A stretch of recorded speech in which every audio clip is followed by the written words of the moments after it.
একজন পুরুষের ধ্বংস হওয়ার জন্য একজন নারী যথেষ্ট। একজন নারীর মিথ্যা মন গড়া কথা, অহংকার করে দম্ভ নিয়ে জোর গলায় খুব বড় বড় কথাই একজন পুরুষের ধ্বংসের জন্য প্রধান কারণ হয়ে যেতে পারে। বিপরীত দিকের একজন মানুষকে দেয়ালে পিঠ ঠেকিয়ে দিয়ে তাকে উত্তেজিত করে তাকে বাধ্য করা কিছু করার জন্য একজন মূর্খ মহিলার দ্বারাই তা সম্ভব।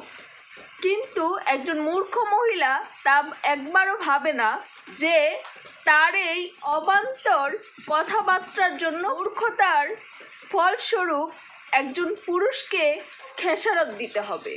যে কোনো সাবজেক্টে যদি কখনো সমস্যার সৃষ্টি হয় তবে ওই সাবজেক্টের উপর, ওই টপিকের উপর কথা বলাটাই হচ্ছে সভ্যতা।